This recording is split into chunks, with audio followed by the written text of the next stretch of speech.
This is the prototype for Guardian of Lore. On the left side, you can check we have the Guardian's side, and on the other side, there are all the enemies and their stats. So, each player plays as a character. The game lasts for 10 rounds, and at the end of the round, either the players fulfill their objective or they lose the game. On each round, we start the round by drawing one of these. These are called event cards. They have an effect and a spawn of enemies depending on the number of players. So, if I'm playing alone, then the enemies on this round will do 50% more damage, and we have two spawns, one on the green side and one on the violet. As you can see, the board has been divided by colors, and they go from 1 to 12. So, let's say, on the green 7, I will spawn one enemy.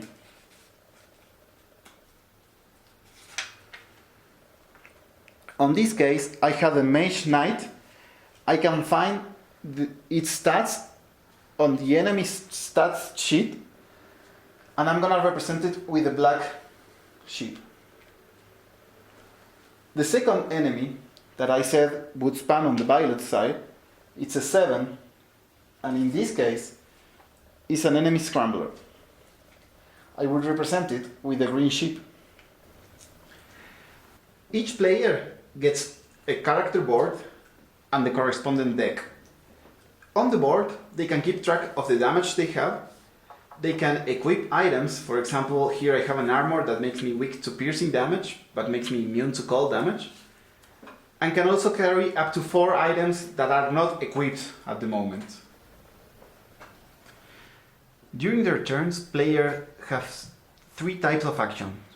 A movement action, a turn action, and then they can use cards from their hand. For example, in this moment, Said is about to throw a fireball to this enemy. This enemy has 100 life points, and the fireball makes 80 fire damage, so the enemy wouldn't die. So what the player can do is add another fireball. This would trigger the stacked effect, that is plus 20 fire damages per card they added. So that makes 100 fire damages, and that kills this enemy. When the enemy dies, leaves behind a chest that later the character can pick to draw a treasure.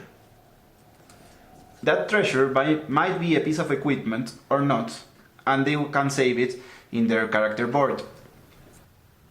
The same player can later chain an effect with another card from their hand. The only condition is that the letter of the last played card has to be the same as the card he's about to use.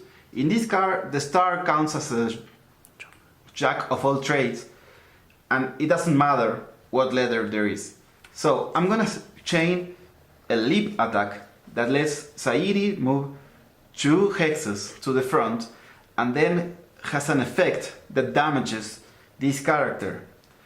That enemy will take 10 damages. It will not die, but it will remain damaged for a later attack.